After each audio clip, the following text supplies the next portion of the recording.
और इसी बीच जोधपुर से बड़ी खबर है। सोनम वांगचुक की पत्नी के जोधपुर आने की सूचना है। सड़क मार्ग से जोधपुर आने की खबर है। बिल्कुल, तो ये बड़ी खबर आपको बता दें, जहां वांगचुक की पत्नी गीतांजलि और बच्चों के आने की सूचना है। आज जेल में अपने पति से मुलाकात कर सकती हैं गीतांजलि। तो जोधपुर में आज वांगचुक के समर्थन में शांति सभा, धरना और ज्ञापन की भी तैयारी चल रही है। एडवोकेट किशन मेघवाल ने सोशल मीडिया पर पोस्ट किया वायरल। आज 1 बजे कलेक्टर कार्यालय के बाहर सभा और धरना, और साथ ही आपको बताते हैं कि ज्ञापन को लेकर जो पोस्ट है वो उनकी ओर से जारी किया गया है।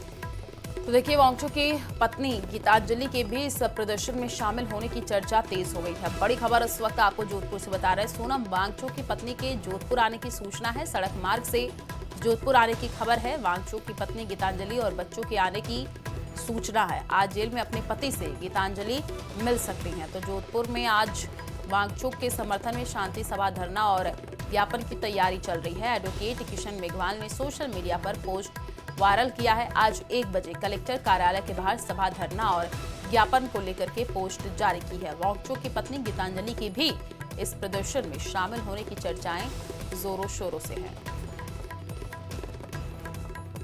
तो वहीं कांग्रेस प्रदेश अध्यक्ष गोविंद सिंह डोटासरा ने शिक्षा विभाग में भ्रष्टाचार का गंभीर आरोप लगाया है, जिसके बाद अब सत्ता पक्ष और विपक्ष में वार पलटवार का दौर शुरू हो गया है। किस नेता ने क्या कहा है, इस रिपोर्ट में देखिए।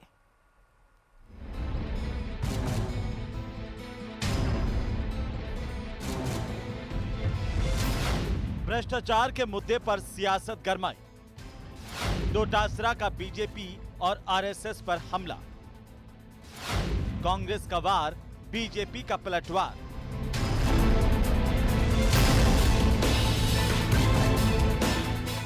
प्रदेश की सियासत में अब भ्रष्टाचार के मुद्दे पर जुबानी जंग छिड़ गई है।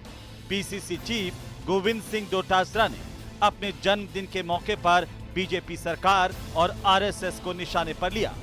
उन्होंने हाल ही में हुए प्रिंसिपल्स के ट्रांसफर में बड़े स्तर पर भ्रष्टाचार होने के आरोप लगाए। इसके अलावा डोटासरा ने राजस्थान विश्वविद्यालय में शस्त्र पूजा को लेकर भी आरएसएस और बीजेपी पर कटाक्ष किया।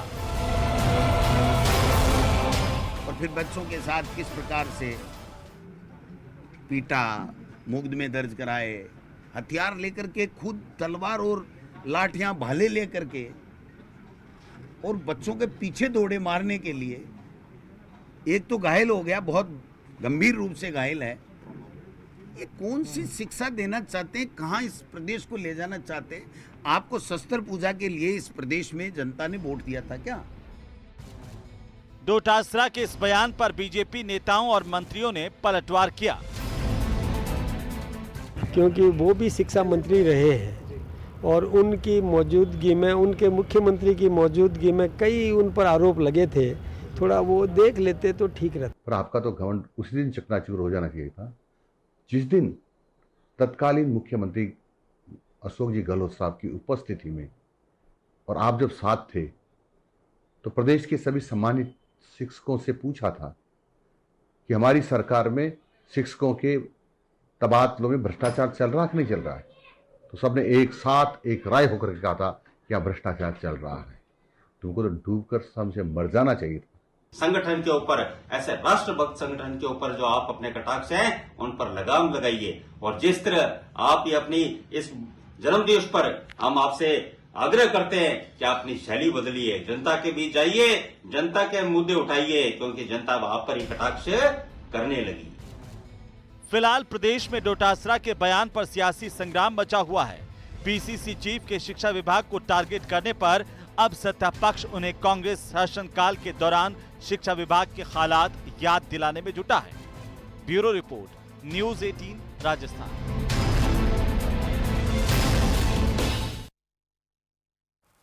और प्रदेश में खांसी की दवा बनाने वाली सप्लायर कंपनी केसेंस फार्मा को अनियमितता बरतने के आरोप में पिछले सालों में 2 बार डीबार किया जा चुका है।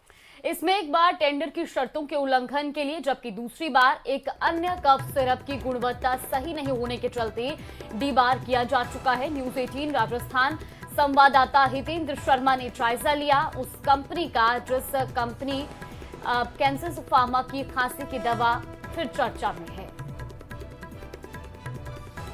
दवा का कहर जारी है और खांसी की दवा से अब तक 2 बच्चों की मौत हो चुकी है और इसके अलावा जो है कई बच्चे अलग अलग ज़िलों में बीमार भी बताए गए हैं।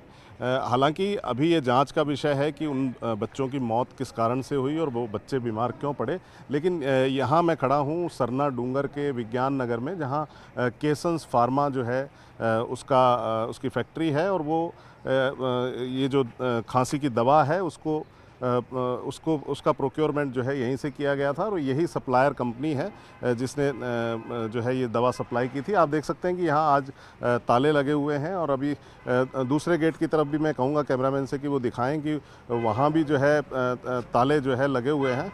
तो हम देख सकते हैं कि किस तरह से जो है आज यहाँ सन्नाटा पसरा है, लेकिन जो कई जो बच्चे हैं वो दवा पीकर बीमार हो चुके हैं। उसके अलावा जो है 2 बच्चों की मौत भी हो गई है। हालांकि उनकी जो है इस बात को पुख्ता करने के लिए, इस बात के जो है पुष्टि करने के लिए जो है सैंपल तकरीबन 22 सैंपल जो है लैब में भेजे गए हैं ताकि ये पता लगाया जा सके कि इस दवा में जो है कोई अमानक तत्व तो नहीं है या दवा मानकों पर खरी उतरती है। इसमें ख़ास बात यह है कि इस कंपनी की एक दवा जो है इसी साल फरवरी में जो है वो अमानक पाई गई थी और उसके बाद उसे एक साल के लिए जो है उस दवा के लिए इस कंपनी को डीबार किया गया है। इसका डीबारमेंट जो है फरवरी 2026 तक चलेगा। इसके अलावा इससे पहले भी जो है टेंडर की शर्तों का उल्लंघन करने के लिए इस कंपनी पर जो है कार्रवाई की जा चुकी है।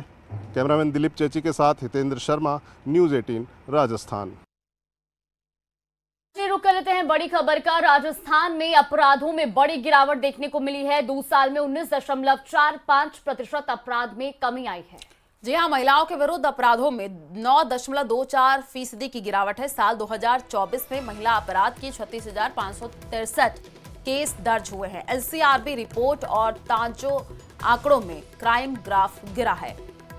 बिल्कुल, ये बड़ी जानकारी। राजस्थान में अपराधों में गिरावट दर्ज की गई है। दरअसल साल 2024 की अगर बात की जाए तो तब महिलाओं के विरुद्ध जो अपराध थे उसमें 36,563 केस दर्ज किए गए थे, लेकिन अब इसमें गिरावट दर्ज की गई है। महिलाओं के विरुद्ध अपराधों में 9% से ज्यादा की गिरावट दर्ज की गई है। एनसीआरबी रिपोर्ट और ताजा आंकड़ों में क्राइम ग्राफ गिरा है। ये बड़ी खबर आपको बता रहे हैं, जहां राजस्थान में महिलाओं के विरुद्ध जो अपराध थे उनमें अब कमी दर्ज की गई है। तो नेशनल क्राइम रिकॉर्ड्स ब्यूरो ने साल 2023 के दौरान हुए अपराधों की रिपोर्ट सार्वजनिक कर दी है और इसमें राजस्थान की तस्वीरें भी चौंकाने वाली हैं। दुष्कर्म के मामलों में प्रदेश देश में पहले स्थान पर है। रिपोर्ट सामने आने के बाद सत्ता और विपक्ष भी आमने सामने है।